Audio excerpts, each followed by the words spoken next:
Shout to Brandy podcast, man. It's 206 up in here, man, with the legend.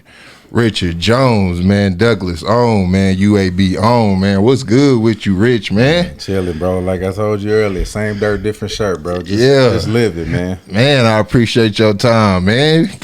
Yeah, man. So what's been up with you, though, Rich, man? I ain't seen you in a minute, man. It's crazy because I was talking to Big Ken. We actually went out last night. Oh, okay. We linked up. That was my first time going there forever. Yeah. He said, man, what you be on? And I said, bro, honestly, if I wasn't doing this right now, I'd be sitting at the house on the couch. Okay. With a kid under each arm and they tablet, and I'd be having my phone in my hand. So that would basically be what I would have going, man. So that's basically it. Okay, yeah, man. So the family life. The family life is different. I actually exactly. Yeah, my wife, she'll make a joke all the time. She say, "Did you ever imagine this?" Right. And if I just be honest with you, bro, I always thought that I would probably be like have a kid. Okay. Multiple kids out. Right. I didn't think that I would be have kids with one person and be with one person. I thought I'd just have a few kids in Alabama. Okay. That's just being honest, man, because, So you thought that you was going to stay in Alabama? I did want to stay in Alabama. Oh, you did? Actually, I wanted to live in Atlanta. Oh, okay. But, Yeah. Already. Okay, yeah, man, but let's go back into the day, though. You know what I'm saying, man? Because I grew up watching you. Yeah. You know what I'm saying? Just all through the AAU years up into the Douglas years, and then I watched you on ESPN too, though. You know what I'm saying? So how was it like? Where did your basketball career start? That's a funny story. I told you I got some stories for you. A lot of stuff that people really wouldn't know. But the person who taught me how to play, I can honestly say this, is Chris McCain. Okay, Chris McCain taught you. Man, that is crazy. That's crazy. So I lived on the north side. That's where I was born. Okay. I can't remember the street, but I lived out north, and we moved to the east side with my granny. Mm-hmm. My pops and my mom got married, and that we moved to the east side to her house. So we were staying there, and my pops got a house on 48th Street. Chris lived off 48th. Okay, yeah. So when we moved over there, he was the second person I met, and he was always outside playing basketball. Okay. Mind you, if you see pictures of me back then, my mom had me in like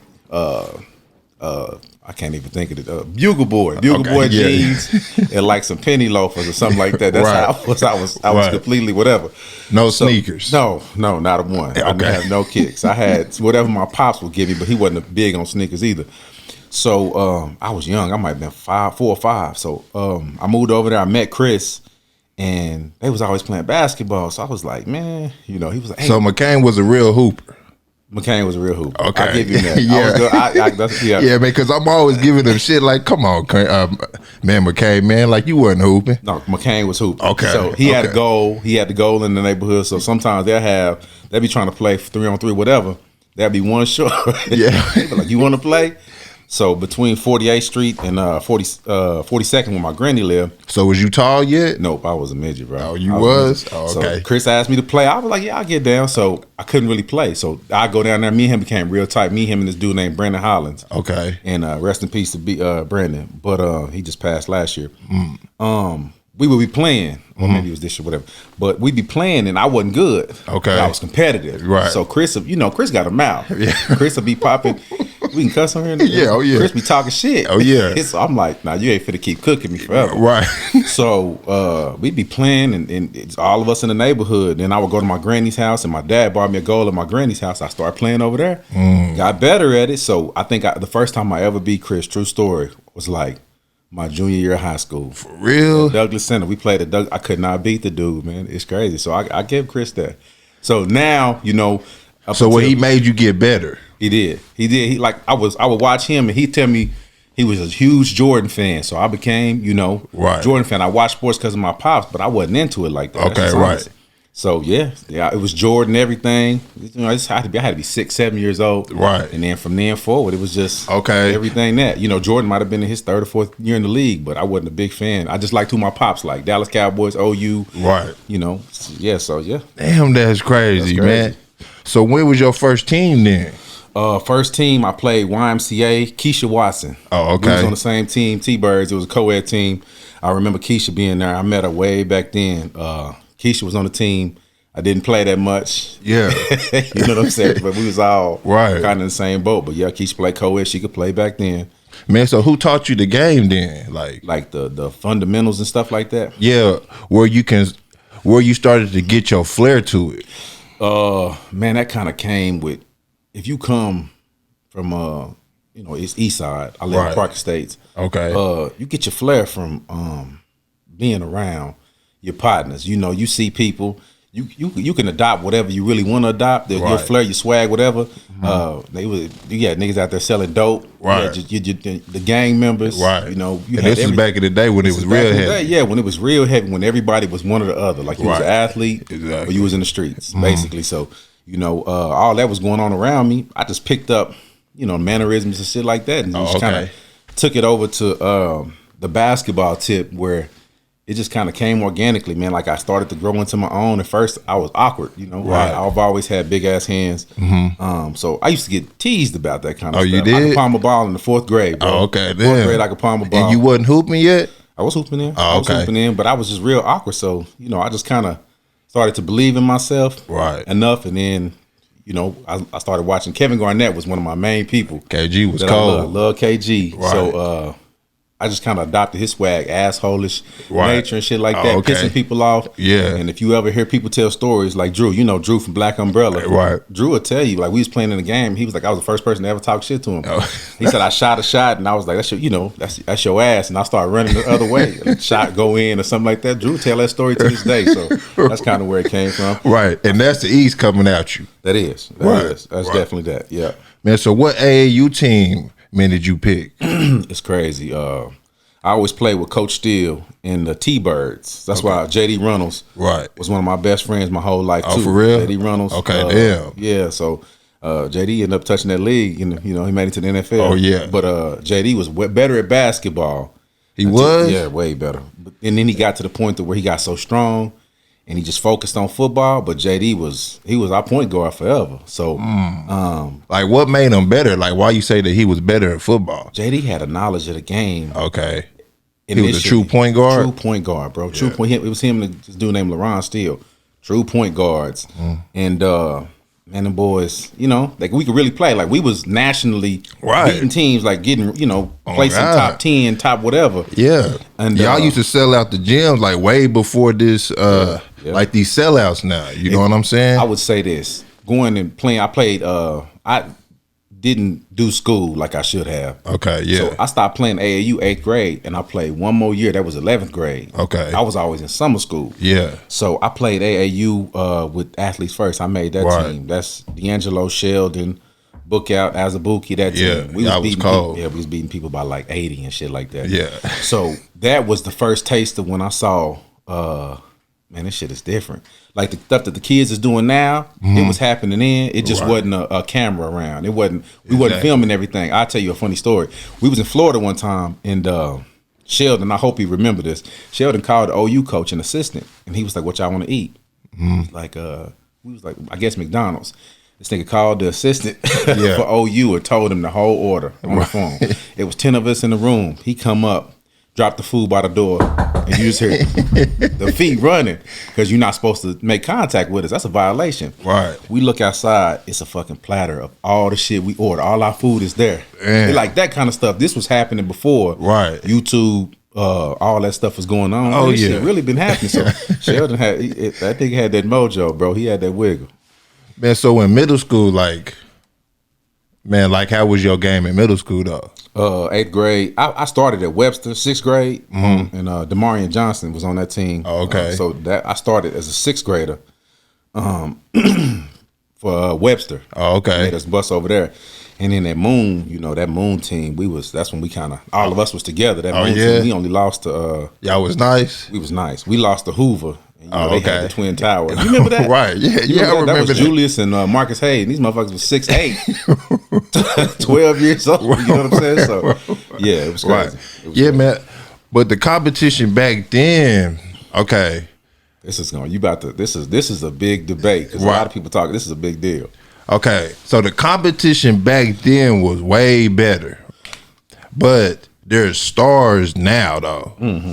You know what I'm saying? Because there is no Mecklenburg. Man, there is no Douglas Center. Yeah. There is no park where like the whole city gonna meet up and battle. Right. You know what I'm saying? There is none of that. So you right, bro. That's crazy.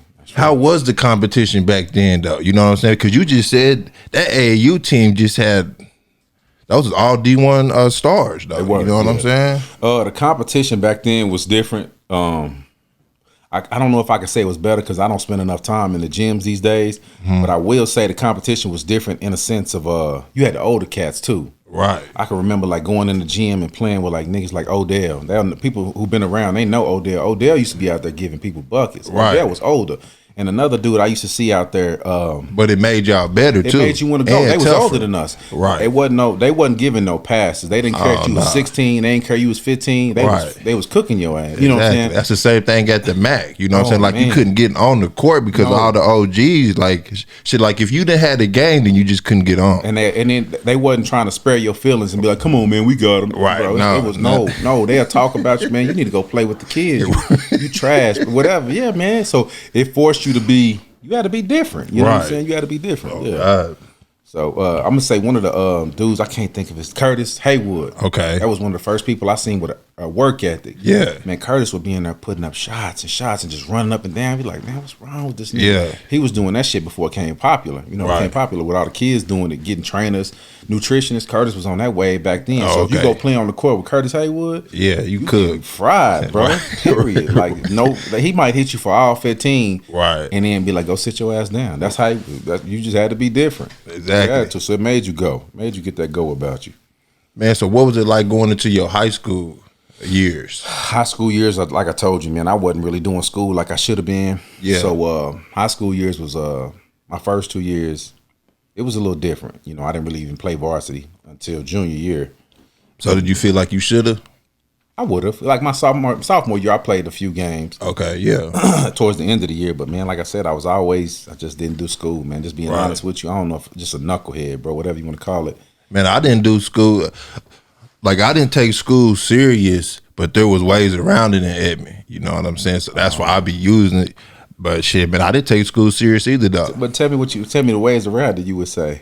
Shit, I got classes that I shouldn't even be in. Oh, you could pick your classes. Right, okay. Yeah, you know what I'm saying? So it was all type of shit, but I just never took it serious because they didn't know how to teach me. You know what I'm saying? Now that I'm older, shit, I could teach myself on YouTube. Easy. But the teachers didn't know how to connect with me. You know what I'm saying? Being from a different, like you was black, obviously. Majority of your teachers white, right? And y'all didn't relate on the same page. Nothing. So did you have like teammates and shit that you would, I guess, look to or go to it for help or something like that, or was it too early to ask for help in that time? No, I asked for help, but they put me in lab classes. They really did? Yeah. Wow. But I was smarter, but I was just like, okay, well, I'm going to use this. Yeah. But then, like, once I got to college, I was like, shit, I couldn't even write a paper. Really? Yeah, and so it was like, man, I took advantage of it, but then, and as I got older, I'm like, shit, man, I fucked myself. Wow, that's crazy. That's crazy. Man. That's crazy. That's some wild shit. That's crazy. So did you figure it out or what you did? Nah, shit. Nah, like I just taught myself everything. You know what I'm saying? Like I can't go to college, but I can do this podcast shit. You know what I'm saying? Like I can get, you know what I'm saying? If they can't see it, this setup is crazy. Yeah, you know what I'm saying? So I just do shit that I'm good at. You know what I'm saying? Yeah. Nah, man, but your high school years though, you know what I'm saying? Like, okay, so you didn't make the team until you was a junior? So yeah, I didn't play. I could have made every team. I just was always in summer school. So when summer rolled around, niggas playing AAU ball, traveling, they in Florida, Tennessee, whatever it is, Atlanta, Peach Jam, all these games, Carolinas, all this stuff. I was at Moon. That's how I met Houston. Houston boy, Terrell Houston. Me and him was in summer school together. Me and him got tight from that because nigga, every summer we was in summer school. I wasn't playing AAU at all. Okay, damn. So then I found the light came on one day. I made forget what it is on my ACT, and I started doing all this stuff to get my grades back up. And then Coach Long was like, "You might got something." So I took it serious for a change. I tried out with athletes first. Gary Vick didn't want me. But Coach Evans kept on saying, just come Thursday. Coach Vic was like, we have our team, you can stay home. And then Coach Evans would hit me on the phone and be like, we got practice Thursday at 10 o'clock, 6 o'clock, whatever it is, just show up. So what, he seen something in you? I guess it was, man, because Gary Vic, I'm just keeping it being like he wasn't rocking with me. They didn't need me. Yeah. Basically, you had Sheldon, D'Angelo, Azubuike, fucking Book Out. These was all the same players. Everybody's ranked in the top 100 or whatever. Oh yeah, everybody. You know all these names. Right. So he just kept saying, he just kept doing it. Come on, just come this time. Finally, I made the team. Okay, yeah. Just 1 year, I made the team. I got to travel with him. We go out there. We seeing all these dudes that's on team. Amari Stoudemire, right, Melo, all these dudes. And the crazy thing is, out of everybody, the best player that I saw out there is they got a whole documentary about him. Damn, I'm drawing a blank. What's that boy's name, man? He never the dude made that didn't make it. The dude, what's his name? I can't think. I'm drawing a blank. Y'all know what you better start with a D. Cooks. Is it Cooks? It is Lenny Cook. Yeah, Lenny Cook. Boy, listen. He was nice. Oh my God, bro. Listen, bro. This dude had a grown man game. It was crazy. I saw Amari get under the goal and just dunk on you, like it was nothing. Lenny Cook was probably the best player you'll see out there. This dude really could play. So why he didn't make it, you think? They said because I watched the documentary. Yeah, it's crazy. Yeah, it went to his head. Right. It went to. I believe what they saying about it. He really thought he had made it before he did. Right. And he was hood. He was a hood nigga. Like Melo hood, just as hood as he was. But sometimes them opportunities don't happen like that. That's the difference between Marcus Dupree being the greatest that never was, right, and whoever, then Emmitt Smith, right, actually being number one. Exactly. It's just opportunities, bro. A lot of it is opportunities. So was that going into your senior year of high school? It was going into my senior year of high school. So that changed your game. That did. Like getting a chance to see what I should have been doing. Right. Because Sheldon and D'Angelo, people tell me all the time, man, you just as whatever. But not that matters, but that's just what they say. But I grew up playing with all these dudes. So them playing, I never was scared of them or felt like I didn't belong on the court. I belonged on every court with everybody. So that gave me the opportunity just to take that confidence to another level. And I was like, man, I'm finna kill. Okay, right. It's another crazy thing that people don't know. After, I think, the second game of my senior year, I played with a brace on my wrist. Yeah, I had a partial torn ligament in my wrist. I'm trying to dunk on somebody in practice, and I tore a ligament in my wrist, and I couldn't follow through. So everything I shot, I pushed it at the rim. So my whole senior year, I played with that brace on my wrist, and I kind of feel like that derailed it a little bit. Yeah, I still averaged like 27 and 10. But, I mean, I was going for the Book Out average 30 and 20. I think Azubuike averaged like 37 and 12. See, I didn't know your wrist was messed up. Yeah, I played because you did your thing versus us. Yeah, man. So. Yeah, I played with that cast on my. It was a soft cast. Okay, yeah. But I had no follow through. Everything was a push at the rim. I had none of that. You know what I'm saying? So right. I feel like that was a little hindrance, but you don't make excuses. You just make the most of the situations. Yeah, man. But how was it playing for Douglas though? You know what I'm saying? Like I think Blue kind of alluded to this. Like your home court is Douglas. You know what I'm saying? Like that crowd. Yeah. You know, like how was that? It was crazy. It was really crazy. But I think for us, Blue kind of told you about it. It was if we could have. Coach Long did an amazing job. There was some egos out there, bro. Oh yeah, it was crazy, man. Like man, anytime it's gonna be black men, like it's gonna be a lot of egos. Crazy, bro. That testosterone get to kicking, right? Nigga. And we young, right? And you got. I think one of the biggest things is you got people in your ears on each side. Oh yeah, and the streets. So you got they want to see you shine. They want to see it. And then if you get the right person in your ear telling you, so somebody might have 30 that night, and they be like, man, why that nigga shoot so much? Why you don't get to get the ball or something like that? And you old lady, women, they come on, man. So they be like, man, why you? Because you got to do your thing for their friends. Yeah. Man, so that you get these stories, and I don't even know if that's really what it was, but a lot of that shit, man. Yeah, Lou told you he wasn't lying. Like somebody be getting off. Yeah, and then we had all these different dudes, and it was some jealousy and some weird, just a lot of shit like that. You get your first 10, 12 points. Yeah, you might not see that motherfucker for about 10 trips down the court. You better rebound. That's why I can rebound. I was like, nigga, I better learn how to rebound. When we go down there, that motherfucker was going up. Whoever had it, that bitch was going up. It don't matter if you hit 10 shots in a row, nigga. Whoever catch that bitch next time, it's going up. Yeah. So. Yeah, man. But you was killing your senior year, though, man.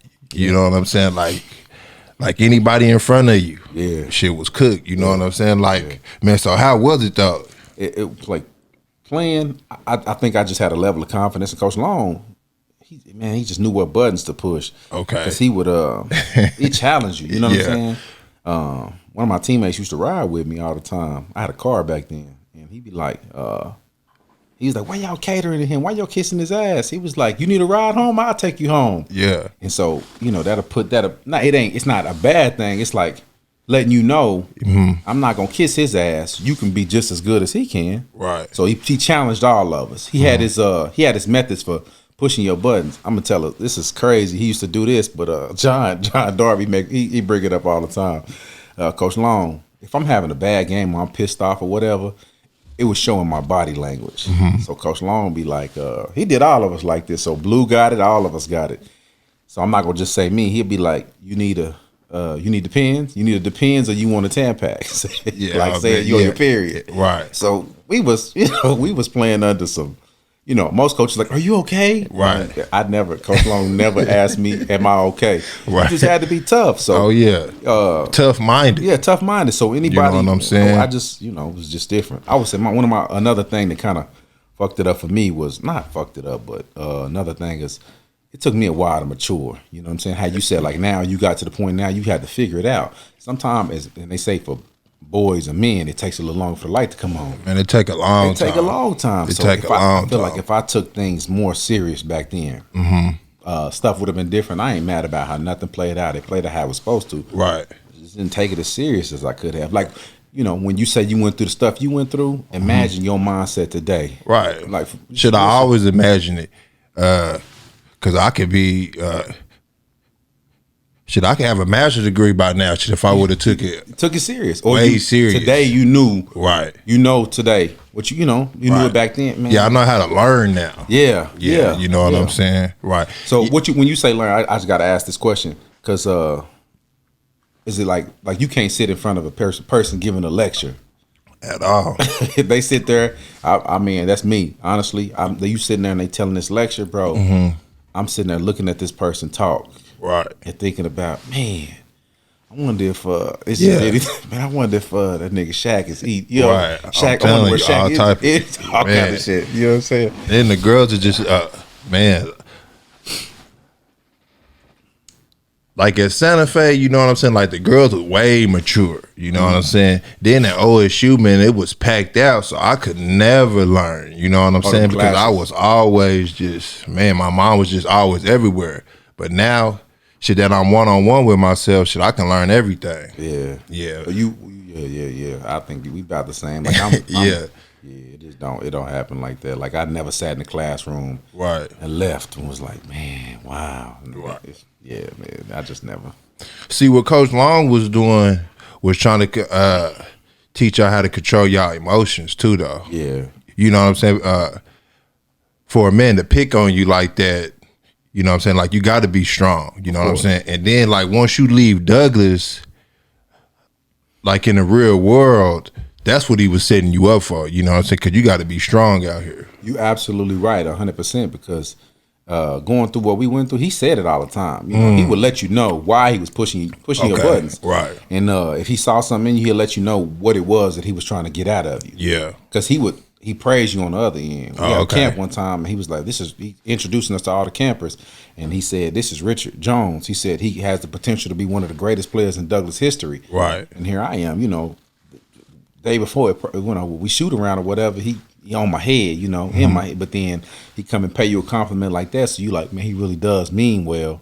He's just pushing your buttons to get it out of you. My pops is like that, you know what I'm saying? All my AAU coaches was like that. Right. So you knew, and then once you get out in the real world, it ain't shit you ain't prepared for. Cause exactly. Like, man, from where we come from, right? Because I guess if you watching this from out of state or whatever, somebody might think Oklahoma is my homeboy said all the time in Alabama, like, man, did you have a cow? Did you have a pig or horse? Exactly. Like, nigga, my next door neighbor might have been from Hoover. You know what I'm saying? And then the person down the street is from what? No, I didn't grow up like you might think we grew up. Right. We had some. It was tough. You know exactly. What I'm saying? Exactly.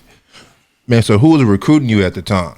At the time, even after that 1 year, it's crazy because I was JUCO. Every JUCO in the country was recruiting me. Mm-hmm. But then after that 1 year playing AAU with Athletes First, right. Coach Evans made it a point. He put me on the court all the time. I started. I played all the time. It was crazy because like it was out of nowhere. All JUCO. Then all of a sudden, boom, Boston College. Okay. OU, State, Arkansas. People might not know this, but I was going to Arkansas. Oh, you was? That's how UAB happened. I was going to go play for Nolan Richardson because Mike Anderson was his assistant at the time. I was like, I'm going here. When I was getting my cast on, I was on the phone with Mike Anderson. He was Arkansas's assistant coach at the time. And they was nice. Yeah, so it was Arkansas all the way. That's where I was going. So then when Coach Richardson got fired, he got fired because his players wasn't graduating. A lot of people don't know that. Oh, okay. That's the year he got fired. I followed him. I was like, Coach Anderson, wherever you go, I'm going there. I had never fucking heard of UAB, bro. Yeah, so, for real? I said, yeah. So I said, when he got that job, he was like, hey, it looks like I'm going to be at UAB. And I remember the phone conversation. I said, well, I'm going to be at UAB too. Yeah. So Arkansas 100% is where that's where I was headed. Oh, okay. And then, followed him there. So you didn't know nothing about the school? Like you didn't know that it was a black school? Hey, I didn't know nothing about it. Actually, it's not a black school. It's predominantly white. Oh, it is? Yeah, I thought it was a HBCU. No, it's predominantly white. It's Division I, Conference USA. Oh, okay. We played Cincinnati every year. I knew it was D1. Yeah. So it's a predominantly white school. It's just a small school. So that's where Coach A got his start. Oh, okay. So all of us kids that went there, all of us except for one was going to Arkansas. Oh, okay. It was all going to be Razorbacks. And then the one kid that was already going there is a white kid named Derek Broom. Broom was already committed to UAB. He was the only one. Yeah. He's from Georgia, I believe. But yeah, all the rest of us was Arkansas kids that came to Yeah, man. UAB. Damn. Okay. Yeah, that's another small story that people don't know a lot about. Yeah, man. So what was it like, man? Like, what was the campus life like? Like going from Douglas to that? It was different because all the campuses I had visited. Okay, yeah. It was like a closed campus. Like O State. When you go into O State, you in the town. Yeah, you in O State. That's own little town. That's what it is.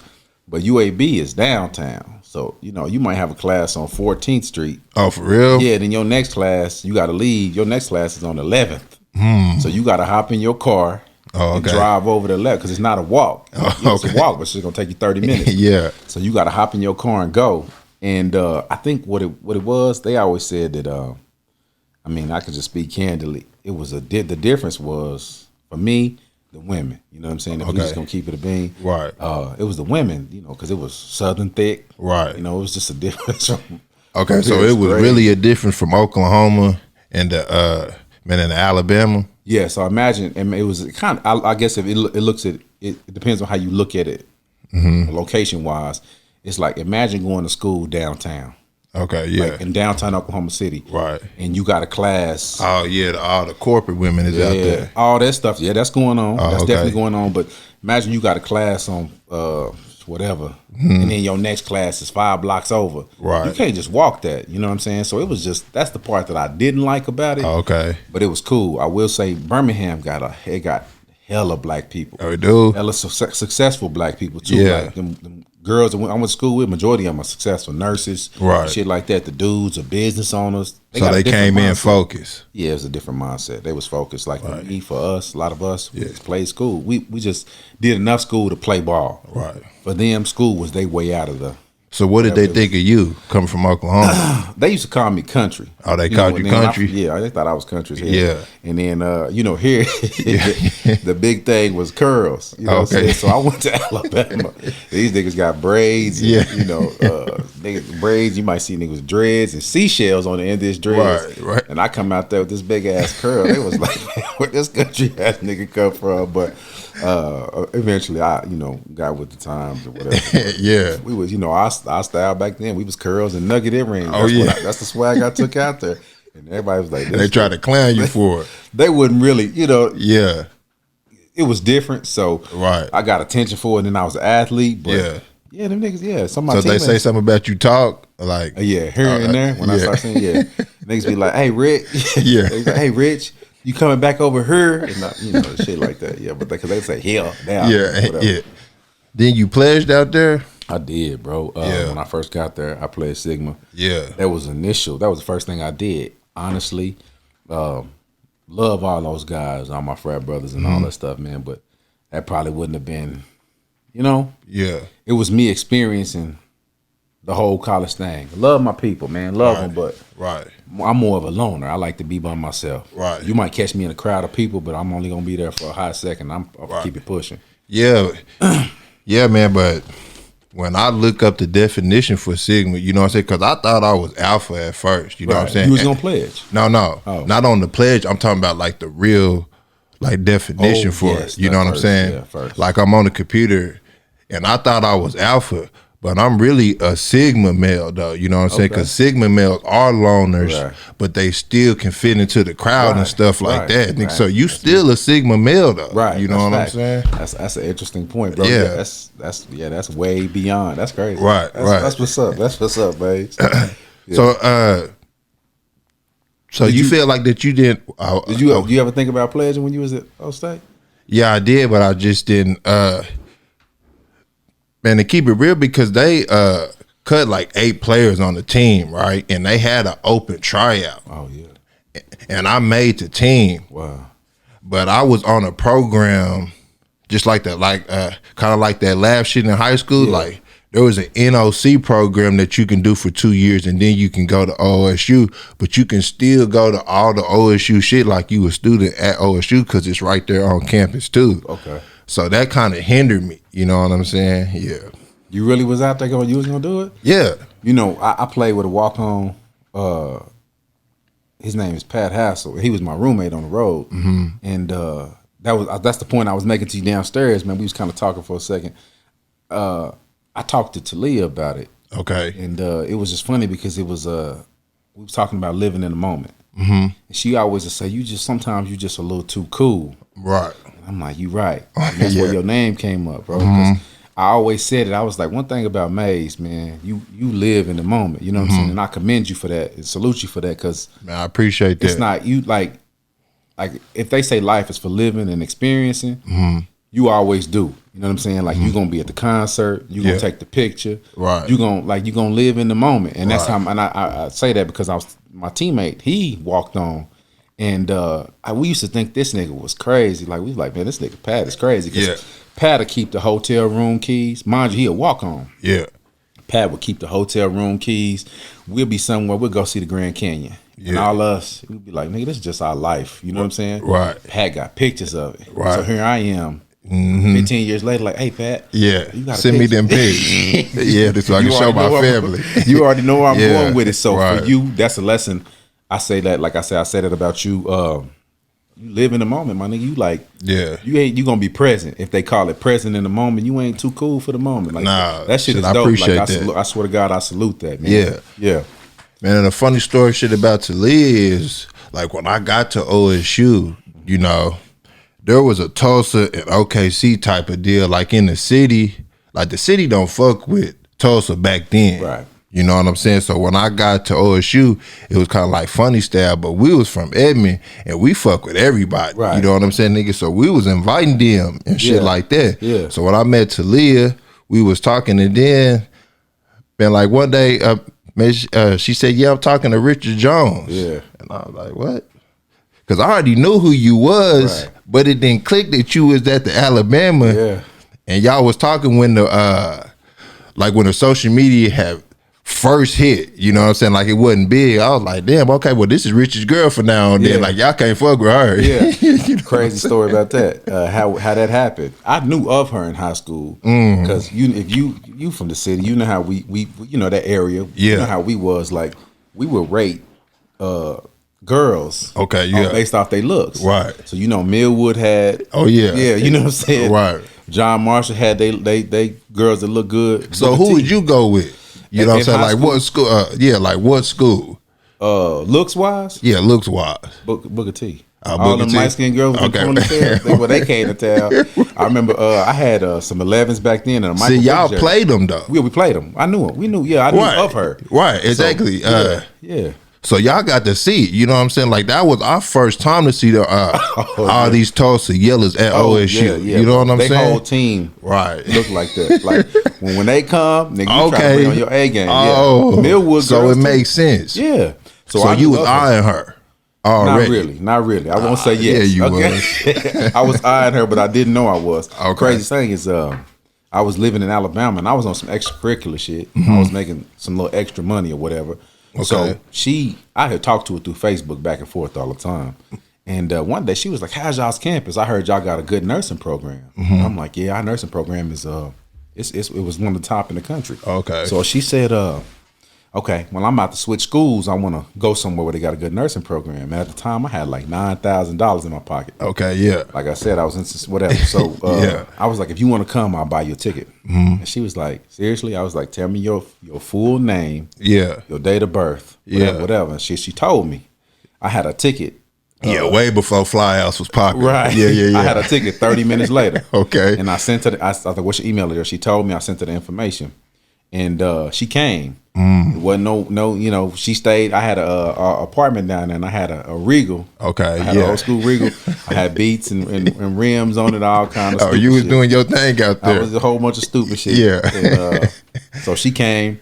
She stayed in a whole different room. Then we just hung out the whole weekend, but we just talked. You know what I'm saying? Yeah. And then it was probably like a year or two later that we kind of like really kind of like making it official or whatever. And then, so that's a crazy story. So if she was saying that at Old State, we was really just talking, wasn't seeing each other, nothing like that. But when she said she wanted to see the campus, I just bought the ticket right then. Okay, yeah, that's real cool. Then she came down when you graduated.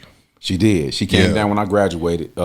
Actually, I didn't graduate initially. Oh, okay. I left. Right. She came down there for about 6 months my senior year. Oh, okay. And lived with me. Oh, that's cool. That time, I didn't know that. Yeah, she came and stayed with me. And then, because I left OSU, like I didn't you was finished. Yeah. Okay. So honestly, if I wasn't playing sports, I probably would have left at some point too. Yeah. I wanted to leave my senior and go back to TU. You did? Oh, okay. But my teammate was like, "Man, we don't run from our problems, man. We stand and all this." Yeah. Nigga, these niggas is the transfer portal. If a coach say the wrong thing to them, niggas is gone. So right. If it was today, I'd have been gone. Oh, yeah. I stuck around. And, yeah, man, but y'all was making the tournament stuff. We was. You know what I'm saying? Like, how was that? That was crazy. I remember we beat Kentucky in the Sweet made it to the Sweet 16. Yeah. And when they flew us back out, we was going to play Kansas. Yeah. We was on the Cleveland Cavaliers playing. Okay, damn. So, like, you see, man, shit used to be like, we used to see some crazy. It's a big business. Man. So I'm glad kids is finally getting paid. Right. Because like we was on a Cavaliers plane, and then you start hearing about the bets, and they tell you what to stay away from. They talk to you about this shit, bro. It's people making crazy money. So like if somebody bet on us to beat Kentucky, they was the overall number 1 seed. We was the 8 seed. If somebody bet $10 on us to beat Kentucky, if you just got a wild hair in your ass and you just made that bet, you probably made $5,000-$10,000. It was that much of a long shot, right? Whatever to 1 odds, man. So it's a totally different business. Seeing all these dudes, I remember we was walking through the tunnel and we was about to play UConn. Mm-hmm. We won. We was playing Kentucky. Rondo was on that team. Oh, he was? Yeah, Rondo was on that team. I got pictures of all that. Yeah. Of me standing right beside him, guarding him and everything. But we was about to play Kentucky. Mm-hmm. But UConn had just played Albany. Oh, okay. And so they was walking through the tunnel. At this time, Rudy Gay, Josh Boone, Dylan Armstrong, every nigga that made it to the league. The point guard was the only nigga that was our size. We had a little team. For real. You see these dudes, it's a whole, man, it's crazy. These bro, it was fast, tunnel, wasn't it? Ducking down because they about to hit their head. Yeah. Like, this is crazy, man. So just seeing all them cats, and it was wild, bro. It was real cool, though. It was cool. Man, so it was a good experience, man, overall, like your college experience. I would have gone somewhere else. Knowing that it was downtown? No, that wasn't even the thing. Oh, okay. Just to have more opportunities. You know what I mean? Because I feel like I should have gone somewhere closer to home. Okay. Closer to home. I just would have wanted my family around. But being out there, they didn't. My dad saw me play one time. Oh, okay. That was senior night. Yeah. They didn't have the means to pick up and travel 10 hours for a game. He had to work. You know what I'm saying? So I wish that's for a lot of college students too. Yeah, man. Yeah. So like now it's a whole different business. But back then I would have thought if I could do some things different, I would have went to somewhere around here. Yeah. Okay, so then like after the fact, you know what I'm saying, like you graduate, then what you thinking of? Another funny story. Everybody know I got some big ass hands, bro. Okay, yeah. Huge. So like I said, I could palm a ball in the 4th grade. I had a frat brother out there that was like, man, you ever thought about playing football? So I was like, no. So he was like, you need to look into it. So he got me a trainer. Okay. Bro, I was doing real live football trials. Oh, for real? Yes, bro. Being an athlete. Just being an athlete. I got some real looks at being able to play football, professional football. It's a true story. Talia was there during that time. Okay. So one day I was out there at practice. It was some people out there watching. Some NFL teams just watching. They in town. They know people. Yeah. So I was out there and I caught a pass. The dude threw it way over my head. I caught it. One hand over a DB from Sanford. And we was just doing, like pass scale type thing, 7-on-7, but it was just, one-on-ones. Right. So I caught the ball and I came down. I broke my foot, the bone on the outside of my foot. I think it's my 5th metatarsal. And then after that, I was just like, man, fuck all this shit. So like I was on the 3rd floor on crutches. Okay. So I'm going down 3 flights of stairs every day to go. Man, I was like, bro, I'm over this shit. All of it. So, that was Right. So a lot of people don't know that I was real live engaged in football activities, bro. I was a whole football player for about a year. Okay. That's crazy. I didn't know that. Yeah. Make it to the NFL. True but story. You got the body for it though. Then I didn't. Yeah, I got it today. Okay, yeah. Back then, I was a toothpick. We was skinny back then, but they was talking about putting some bulk on me and shit like that, and I was faster. Faster, quicker than, and all that stuff. Just being an athlete. I played football, but I was years removed from it. But true story. Right. True story. Man, what did you think of the Stevie's career? Man, I could never take anything from the kid. I know his whole family been knowing them forever. They real tight with my uncle. Okay. My uncle and my dad's older brother, they were like me and his son were. So Jordan was Dominique is Stevie's brother. Okay, yeah. So Jordan and Dominique played on the Hawks and stuff like that forever. So I've been around Stevie since he was born, all of them, you know what I'm saying? So to see him blossom into what he became, and people try to say competition was different, whatever, whatever you want to call it. But actually, this is something I guess a lot of people don't know is when you are, I call it as advertised. So when you the man, right? And everybody's game plan is to stop you, and everybody's focused in on you. It's like Kobe. Everybody knew Kobe was the man. Right. Kobe's number 3 all time, 3 or 4, whatever it is, all time on the scoring list. Right. But this whole time throughout Kobe's career, they knew what he was capable of. Okay. But he still, every night, he showed up and got it. Right. I equate that to something like a Stevie. Exactly. Since Stevie's freshman year, he came in, they knew the nigga was the man. Right. Stop him, you beat Douglas. Right. Stevie, a 4-time state champion. That's my thoughts on that whole thing. Right. When you walked in the gym before you got in there, right. You knew who the man was. Right. But he you knew who to stop. You knew who to stop. But if you couldn't do it, you did not stop him. So niggas be saying, man, the competition was different. I agree. Competition back when we played was way stiffer. Right. But that doesn't take it. Was more rugged. It was because you had 2 or 3 on every team that could play. Right. Right. Southeast, John Marshall, every night you play, right. There's a couple niggas on there that's coming at your head. Oh, you had to show up. You had to show up. Oh, you had to show up. So what are y'all saying that Stevie didn't have in the competition on the other side? I say Stevie was better than Stevie was our era. Okay, yeah. Type of player. Right. Right. He was so if Stevie played with us, right, still get all his numbers, still get everything, right? Because you can't take nothing away from him, right? But Stevie was so much better than them. It just wasn't. It made it look like it wasn't fair. So people would say, "Oh, that nigga didn't play against this and that." But at the same time, he showed up every night. Yeah, averaged whatever he averaged, leading scorer in Douglas history. That means all 5, 10, whatever thousand people that came through and put on their uniform and played the exact same amount of games, right. Played every night.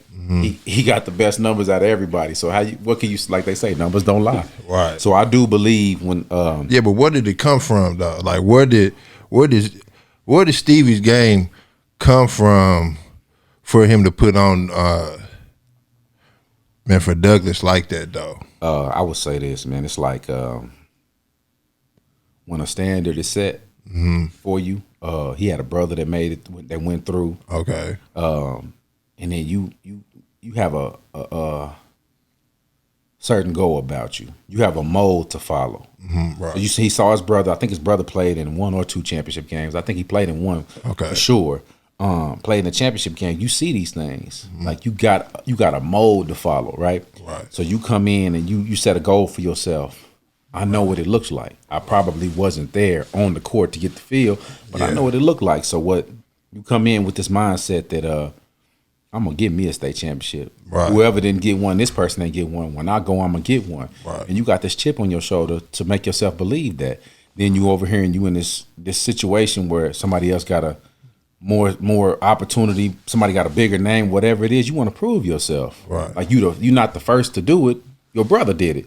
Right. So you got something to follow. So you like, I'm coming in with a chip on my shoulder. And I think he had a chip on his shoulder that never left. So when he went in there, he said he knew when he came in, he's like, I'm finna kill. Starting my freshman year, he did it. Why stop now? I'm gonna get in my sophomore year. He did it.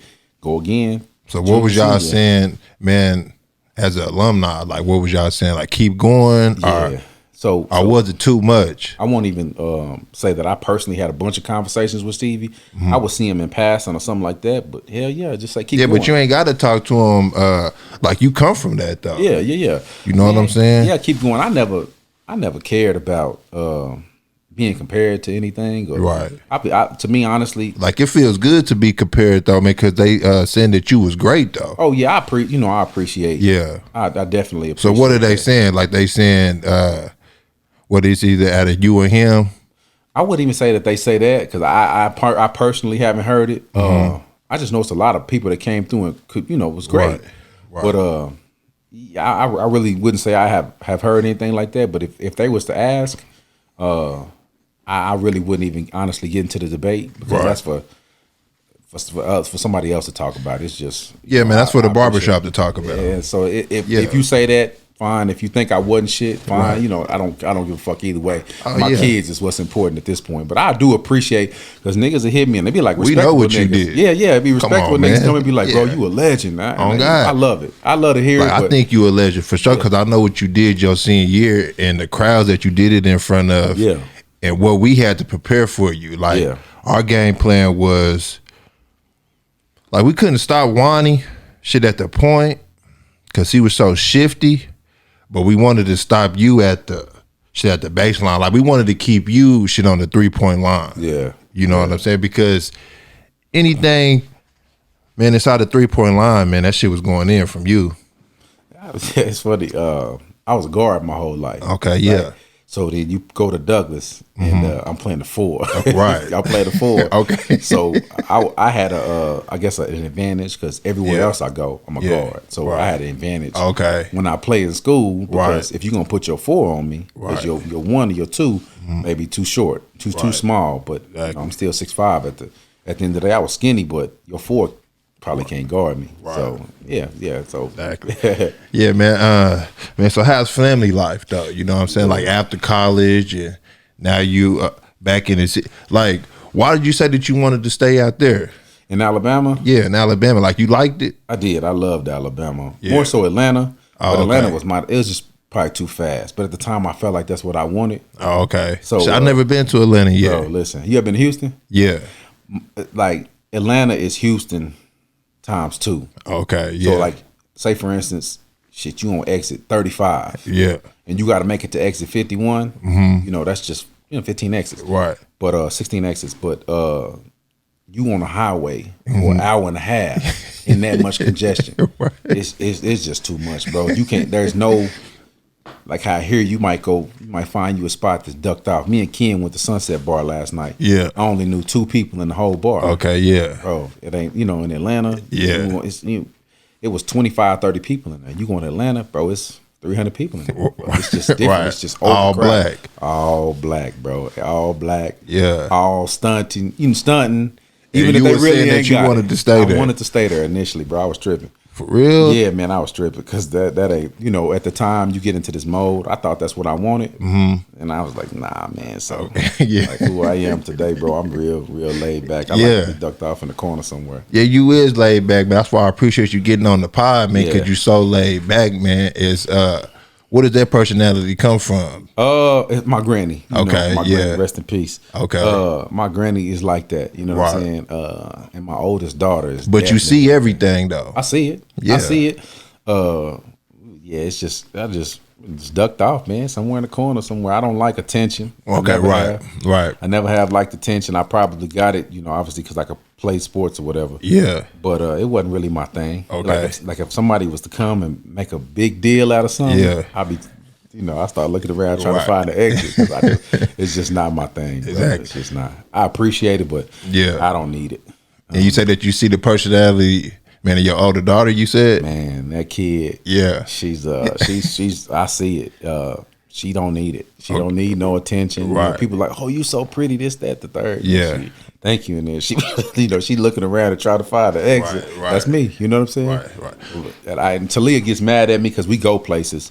And people be like, you play sports? Or do you play football? Whatever. Yeah. And I'm like, no, I never played sports in my life. Hey, right. We walk off and I get a nudge and she like, stop doing stupid stuff like that. And I'm like, you right. Because I know if I say whatever, they gonna be like, well, where'd you? Right. So exactly. like, Man, the small talk, man. I hate small talk too. I'm glad somebody else is like that because, bro, I feel like an asshole. Yeah. But I ain't an asshole because, you know, if I'll give you the shirt off my back. Right. Exactly. Some of the stuff I just don't want to engage in. It's just. Man, but you was Sagittarius too, though, Rick. I am, bro. Is that what that is? Yeah, man. I'm a Sagittarius too. Yeah, but it's a lot of characteristics that we got alike. You know what I'm saying? Like, we'll show up like when it's time to show up, but when it's not time to show up, like we don't want all of it. You know what I'm saying? And that's how I am too, though. Crazy. You know what I'm saying? Like, people don't see me no more because I'm not in the like in the club no more or the spots no more because I know that all they want to talk about is the podcast and I don't want to talk about the small talk. You know what I'm saying? Nah, I don't want to do small talk. That shit is crazy because it's dope as hell. But I get it. Man, it's just too much and it gives me anxiety, man. You know what I'm saying? Bro, I got to sit up on this one. Listen, man.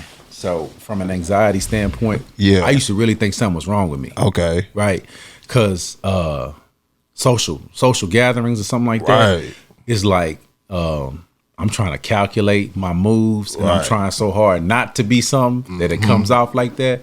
I wouldn't have pegged you as that, bro. That's crazy. That's crazy. That's ask Blue, man, cause Blue will invite me to Trappy out, right? Yeah. And I'll see how many cars and I'll say, nah, Blue, I'm good on this. Do you really? And I'll leave the parking lot, bro. Have you ever got hit with the I know you have. I already know this answer. Where niggas will start thinking you think you better than them or some shit like that? They always had thought that just because of my self-esteem is so high, you know what I'm saying? So that's how I come off. But it's not even that. It's just like, man, I see you doing your thing and I don't want to talk about that. Like, I just want everybody to just enjoy what you know what I'm saying? And don't make it don't focus on me. Right. You know what I'm saying? But a nigga be too tall sometimes. That shit is crazy, bro. That's my life to a T. I'm gonna get the attention. Man, you gonna go somewhere and I can feel it. Niggas upside my head. Like, Then if you then your family is beautiful too, right, though. You know what I'm saying? So that's attention right there. Then you a strong black man, right, bro. And if you lightweight got any swig about you, then they gonna be like, "What this nigga do?" Like that, you automatically look like something. So they trying to figure out what the next piece of it is. I appreciate it, man. I'm so thankful for any piece of it, but I don't need it, bro. I don't need it. Yeah, man. So the fam is good though. Yeah, man. Family. You got 3 girls, 3 daughters, bro. Man, that's crazy. Talia, my father-in-law, gives me a hard time. Like, man, you don't know how to make a boy. Like, I guess not. But if I could, you know. So are they from the city? Your girls are from Tulsa. The oldest was born in Tulsa. Okay. And wait, was Ryan born? Yeah, both the other 2 was born in Memorial Hospital, so they both from here. Okay, yeah. The oldest one was born in Tulsa. So y'all go back and forth. Oh yeah. I got a real good relationship with my in-laws. So, we'll slide up there. And they let me stay at the house, and I ain't got shit to worry about. Food, I love it. So yeah. See, Cruz, man. play versus us in AAU versus the Trojans. You know what I'm saying? And it was a real battle versus them. You know what I'm saying? Because they didn't expect us to be so good because they was the team up there. Right. Then we beat them, and then they told on Devin because he played for the older Trojans with Wani and them. Oh, damn. And you can't do that. Damn, I didn't know that. So we beat them, and they told on us. But then down the years, like we was tight though with them. You know what I'm saying? Yeah. Rest in peace to Devin too. Yeah, already, man. Rest in peace to the Brody, man. Yeah. So you know what's crazy about that? I would have imagined was Tyshawn on your team? Yeah. Man, Tyshawn. I remember I had to do community service. Oh, okay. 'Cause, you know DB, David Brown? Yeah. That's my cousin. So, Okay. you know, rest in peace, DB. We got in trouble for we got a charge, malicious injury and destruction of property over a fight he got into. Oh, okay, there. So it was crazy, man. We got into it with some dudes in the neighborhood on some knucklehead shit. Yeah. And I had to go. I did Scared Straight. Okay. And all that you stuff. did? Yeah, I did Scared Straight. So to bring the story around, I had to do community service with Virgil Harmon, his dad. Oh, okay. I was at the YMCA. So I used to be in there all the time, and I used to see all y'all practice. Oh yeah, yeah. I used to be in. I get to see y'all practice, or just see different people coming around. And man, I seen Tyshawn, and they told me how old he was. Yeah, I'm like, ain't no way. Man. Right, He had the beard and everything. This nigga was 14 years old with a full beard. I'm like. They was like, yeah, man, that's one of our best players. I'm like, yeah, who he play for? They was like, he played for us. I'm like, man, ain't no way that grown man, 14 years old. So that's a funny story about Tyshawn, man. And boy, y'all niggas used to get down, bro. God, we did, man. Y'all niggas used to get down. Oh, God, we did. Y'all used to get down, bro. Yeah, man, I appreciate you coming out, Rick. Yeah, man, sure, it's a man. good convo, man. For real, man. You having me. Like seeing y'all, man, is what helped me take my leadership into our championship year. You know what I'm saying? Like seeing your team, seeing Adam's team, seeing JR go through all that shit that he had to go through like his senior year, like that helped me, you know what I'm saying? Because shit, I was still coming to the OKC games because I stayed on the north. Right. You know what I'm saying? So mom's always be in the spot because she went to Douglas. You know what I'm saying? Right, so I will always see y'all, man. So that just helped me. You know what I'm saying? Like I appreciate how y'all carried yourself as OGs. You know what I'm saying? Like when y'all had the crown. Right. You know what I'm saying? I got a question for you about that whole thing, man, because that's a hell of a feeling. I ain't never won a state championship, but to be immortalized, you know what I'm saying? Yeah. In something like that. And how does that? What's that like? What's the thoughts on that? Like, man, you can just talk shit. Yeah, man, you can just talk shit forever, man. Because I can still say that we the only team after 4 NBA players left that motherfucker. You know what I'm saying? So yeah, man, it was just a time in history that I'll never forget. You know what I'm saying? Like I'm going on 35, and I can still feel the feeling of my senior year. You know what I'm saying? Just off the feeling of that. So who'd y'all beat? We in the championship. Well, we beat PCO men in the semifinal, and that's what we felt like shit is over with. You know what I'm saying? Because they had CJ and Obi hit them at the buzzer. You know what I'm saying? And then we went on to beat Broken Arrow. Who was on Broken Arrow's team at that time? They had this tall white boy, and this man in the point guard was cold too. Oh, for real? Yeah, man, they was nice. Broken Arrow. At that time, I played with Chris Wallace and Chris Rouser. I know you've seen them a couple of times. Oh, so yeah. Them boys was there. And they never got one because Midwest City or PCO was winning it then. Oh, yeah. So that's crazy for y'all to come in and break through like that. Because Edmond, the championships wasn't coming to Edmond at the time. They wasn't. They was not coming. They was going through Tulsa, Midwest City, or Putnam City. Right. That's a fact. But he created that team from the Red Hawk days. You know what I'm saying? So he coached that team, and then they came to the high school. So that was his team, but I was the captain. I was the leader. Right, fact. You know what I'm saying? Then the next year, they still had the same team, and they couldn't do it. You know what I'm saying? Because that leadership means everything in the locker room, and that's what, like, they just wasn't ready. So with your personality, how was you?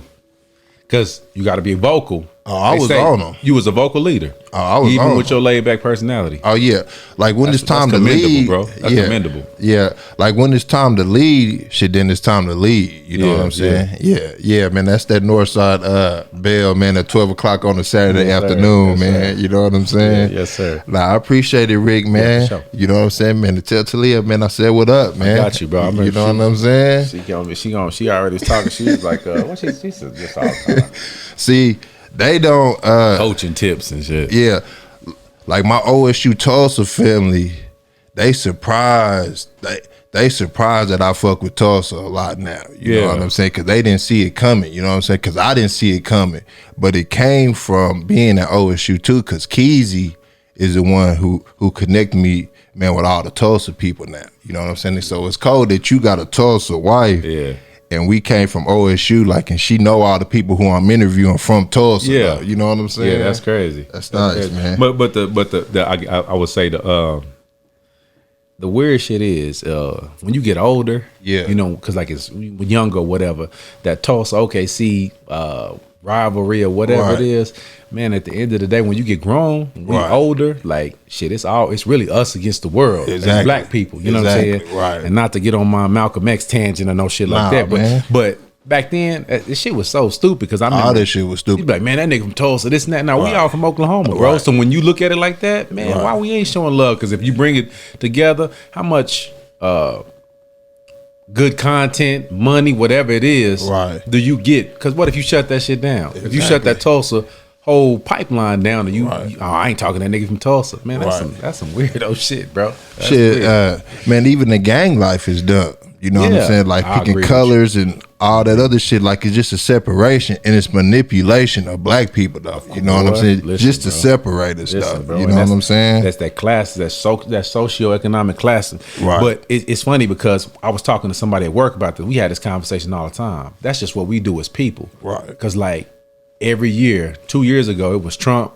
Right. You know, versus Biden. Right. You know what the new one is? The new class versus the next class is vaccinated versus unvaccinated. Right. Shit is all stupid, bro. Right. So I learned maybe a few years back. I'm like, man, I'm not engaged in none of that. Right. Like, I be like, live and let live. If a nigga come to me, as long as you don't touch me or do nothing to me personally, man, you can do what you want to do. I don't care, bro. Man, and I know that's your person. Man, I don't care, bro. Right. You don't put your hands on me. Come at me personally, anything like that, I don't give a fuck. Right, I just really don't. So when niggas be having their opinions, I got wind about something the other day. Somebody was like, man, that nigga said you was this and that. Yeah. And I just be like, man, I don't care, bro. Right, exactly. I don't care, man. Like damn, like y'all still talking about me shit after all these years. Blue even brought it up to me. He was like, man, I was like, man, I don't care, bro. Right. Man, listen, bro. I ain't want. It's stupid to care. Yeah, man. Because it don't mean nothing in your household. And then if listen, bro. And if I did react to it and whatever, it ain't even like if I did react to it and took it wherever. Right. Like shit, that ain't gonna lead to nothing. You know what I'm saying? Right. I just whatever you say, my nigga. That's what it is. And I know you got that same person. Whatever you say, bro. Exactly. You know, I know you got some haters on you making moves and shit like that. Oh yeah, man. But you can't, say, my nigga, like you can't react to them, man, because that's what they want, and they dealing with their own self-hate, man. Right, you know what I'm saying? Like there's a lot of stuff that people is dealing with, man. You know what I'm saying? So that's why you just gotta stay to your business, man. Right. And then whatever they feeling. Sometimes I hate to say it like this, man. It's not even like on no cocky shit, but I just sometimes I be like, bro, you supposed to feel like that, like just like you said, man. You ain't happy about whatever. You supposed to be mad at me because I'm not on the wave. You supposed to be mad at me, so man, go ahead, bro. Yeah, man, just a hater on this job. Yeah, go ahead, man. Go ahead, bro. Be mad at me. I don't even try to put it in niggas' face or anything like that. Not saying I got something to put in, but no, that's real. Whatever you say, bro. Whatever you say, man. That's real. Nah, man, I appreciate it, man. Man, the holidays coming up, you know what I'm saying? Man, the year about to finish out, man. I appreciate your time, man. You know what I'm saying, man? Is there anything else you got, man? No, man. Yeah. I don't really have shit else. I feel like this is my time. I feel like this is my time to do a shameless plug, but man, I ain't got nothing. I just I ain't got shit. Man, I appreciate it though, Rich. Man, for sure. Shout out Brandy podcast, man. That's 206, man, with the legend Richard Jones. Hey, appreciate that, Rich.